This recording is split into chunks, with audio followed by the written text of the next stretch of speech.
This tape is on core myths. In our formulation, we use 9 of each of the items that we look at because it fits nicely in a 3x3 matrix. Doesn't mean there's really only 9 core myths, but in our assemblage, we have 9 of them. So what are the 9 core myths?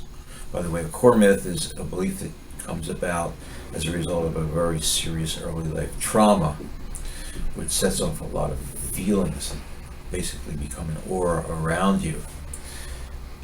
And the feelings then turn into an idea. And the idea is one which is pretty negative, pretty destructive. And that's the core myth. Now you center your life around the idea that comes out of that trauma, not necessarily the feelings. And the ideas, here are the 9.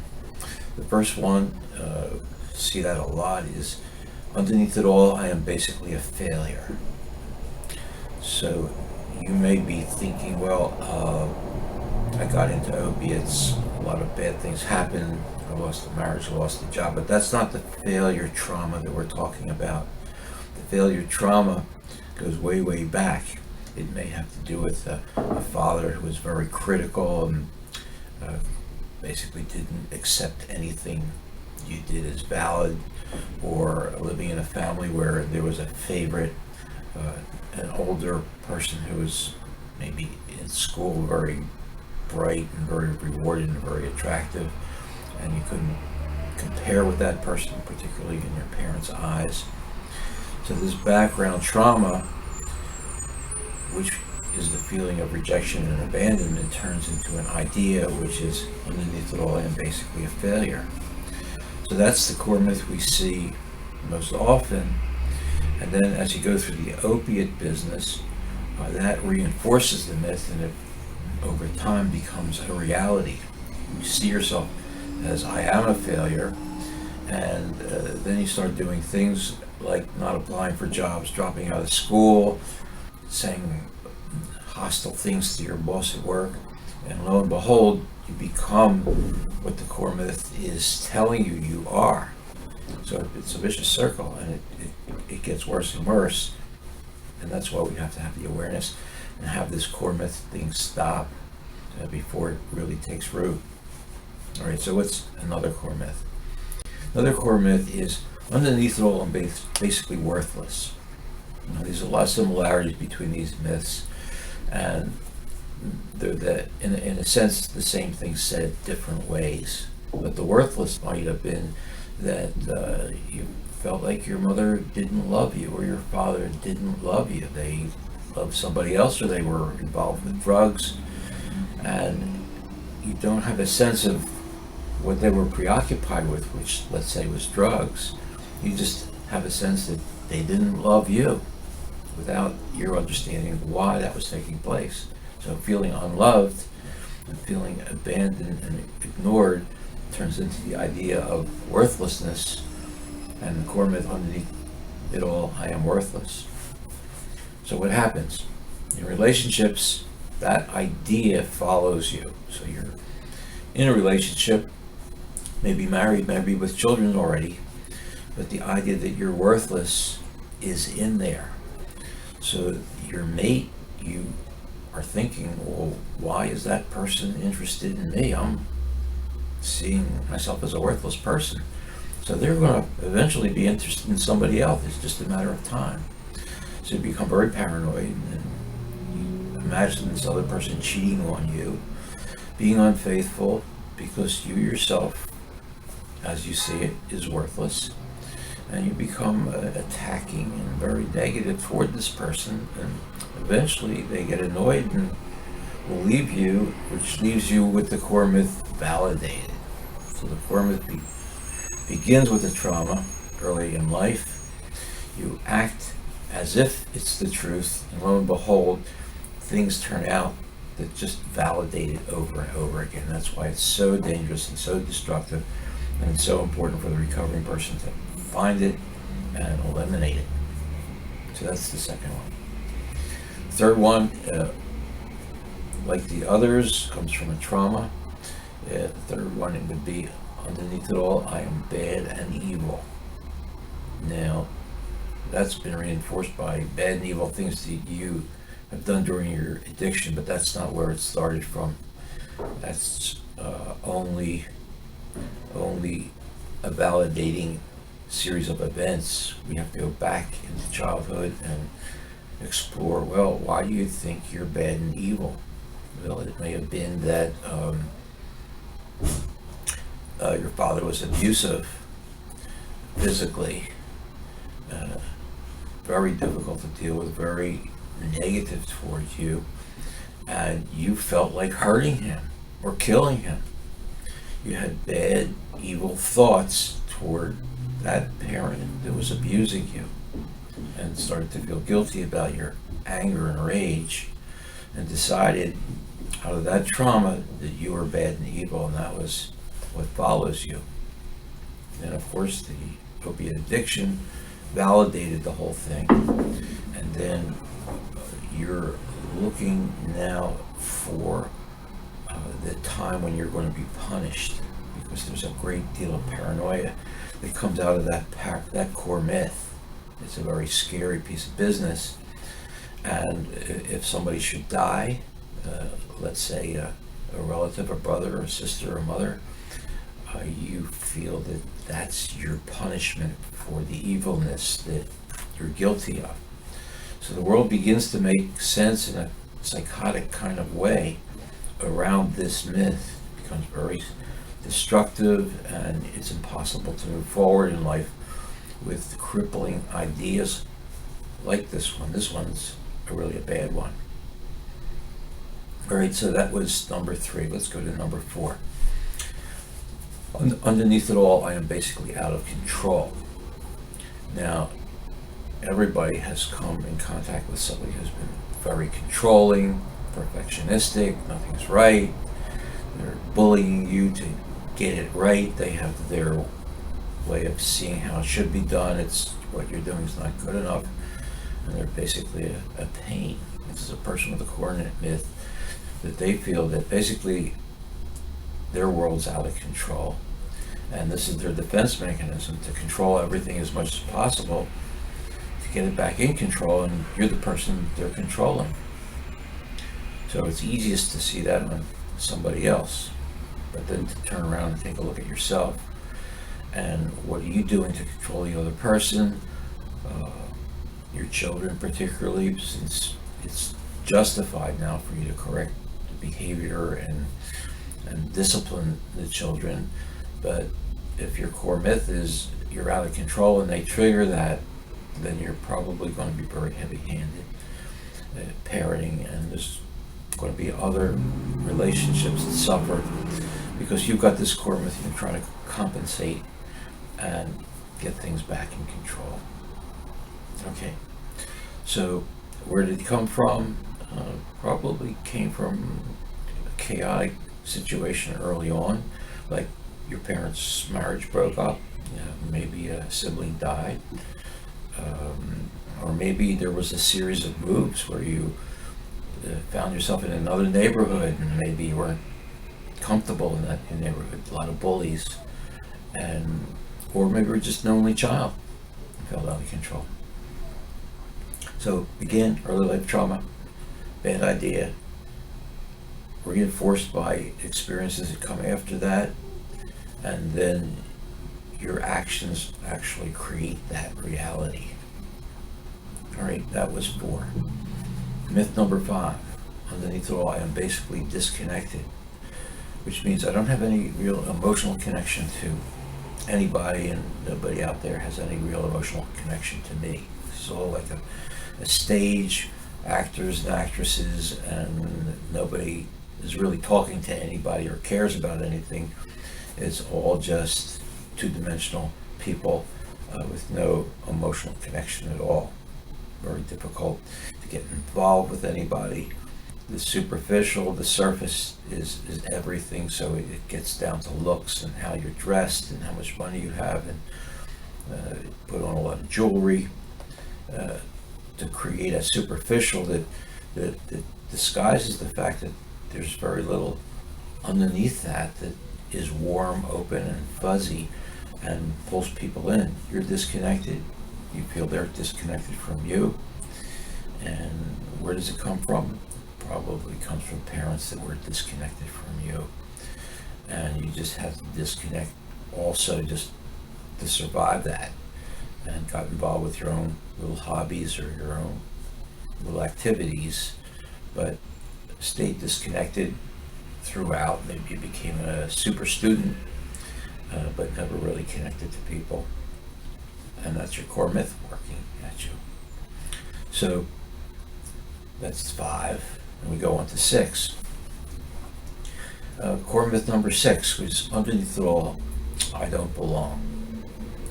Now, that could be that you go into a room, you have a lot of social anxiety, so you don't feel like you fit in. You could be going to a 12-step program and you don't feel like you belong. And a lot of 12-step programs, if you're on Suboxone, they're going to make you feel that you don't belong, because they're going to say you're not abstinent from substances and you don't belong here. And the NA is going to be similar. So they're going to validate those core myths. But you may look back at when you were in school, you didn't feel like you belonged. Maybe you sat in the back of the class. Maybe nobody talked to you. Maybe you didn't talk to anybody, never participated, never raised your hand because you felt like you didn't belong here. You went to church, synagogue, wherever, and you didn't fit in there. You couldn't buy into the belief system that was there, and never really accepted the idea, and they never really accepted you, except for lip service things. So where did that come from? It came from an early life trauma like all the others, and probably a parent that just criticized you for, what are you wearing, and you're too heavy, and your hair is messed up, and your spelling is terrible, and you're never going to make anything of yourself. Messages early on that basically you don't belong, you don't fit in. Maybe a sibling was very popular, and you felt the opposite because, in contrast, you weren't doing as well socially.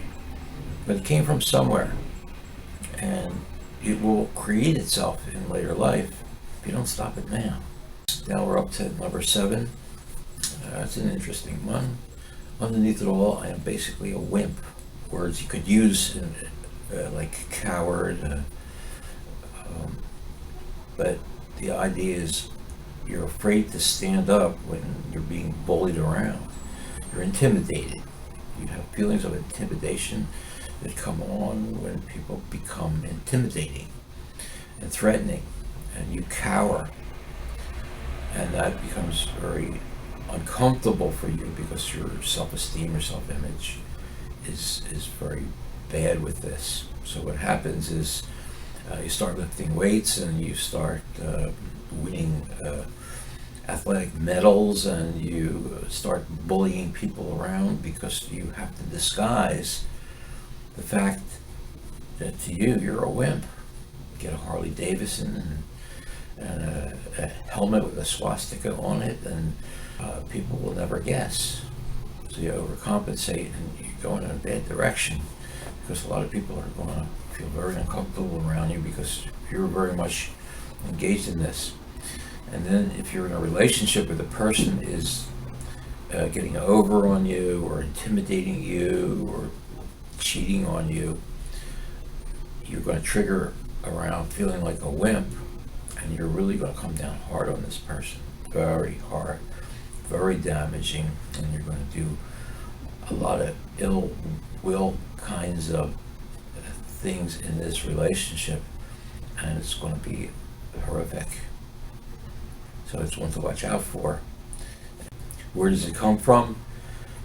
Probably comes from just being beat up physically, emotionally, but mainly physically, by bullies, by parents who bully, neighborhood peers who bully, older siblings who bully.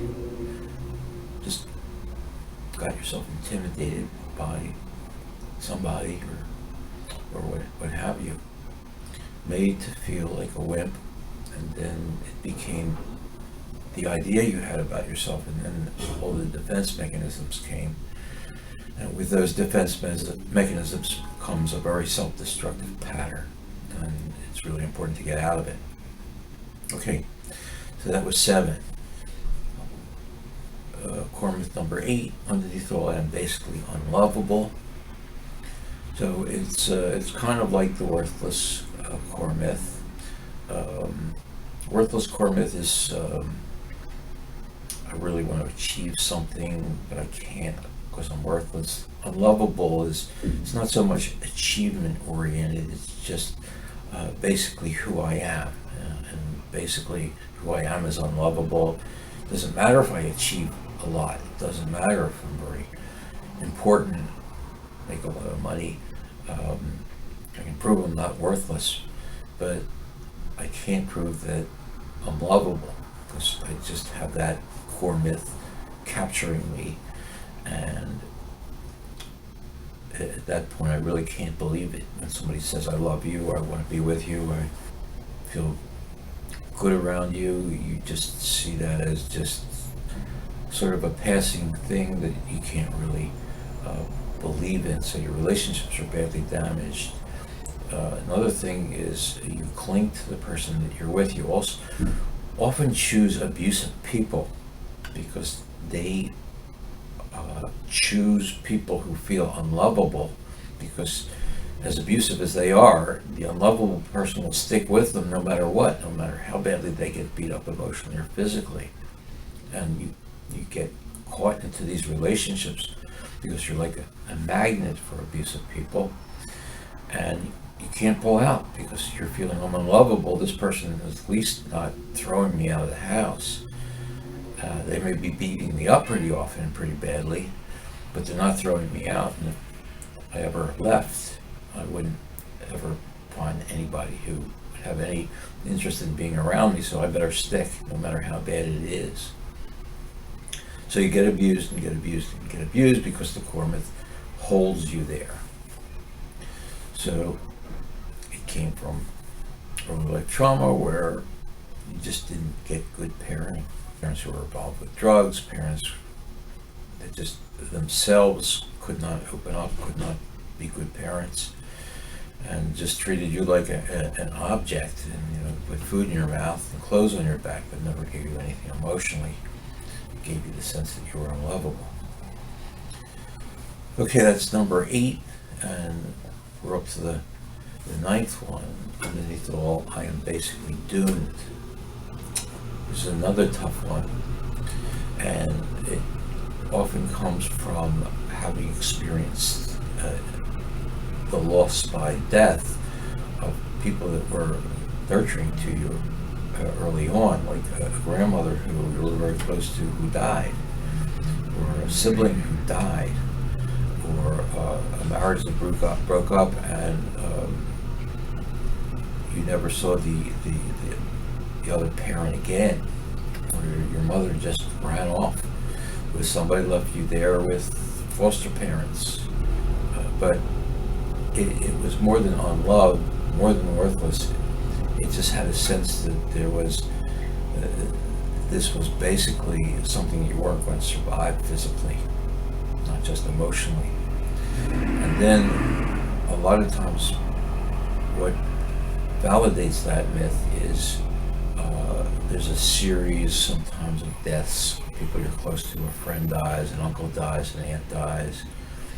But all these deaths suddenly validate the doom thing. And of course you've gone through the whole opiate addiction thing, and you've had friends that died. Some of them you may have seen die. So that core myth becomes more and more reality, and you're just thinking it's just a matter of time before it's all over for me. I'm never going to survive this. It's a pretty frightening core myth. And if that myth is triggered by something that happens, let's say an uncle dies, and you get into this doomed myth and terrified because now you're linking into past losses by death early on, like the grandmother thing, and it's so terrifying that you relapse because you can't handle those feelings that are coming through from the short circuit. So the doom myth is one that brings people back into using the drug just for the sake of blocking the flashbacks. Not that they're aware that they're blocking it, but it's the only way they can escape the blast of feelings that come in from the short circuit.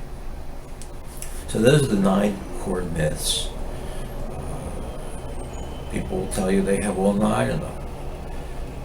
But maybe just take a look at one of them, the one that seems compelling, most compelling to you for today. And work on that, see where it came from, see what the feelings are that come blasting out of that trauma. And start recognizing this myth has been with you a long time. It's created a lot of bad decisions, and it's in the process of validating itself. You don't want it to validate itself, but because of the way you act, the way things are, and the way other people have their own traumas and things, it turns out to be validated. So it's scary business. Really important. Get on top of this core myth business. Look at them. Do the psychological work to shut them down, shut them off, so that you can get out of that prison that they put you in, and you can move forward in life. So thanks for tuning in.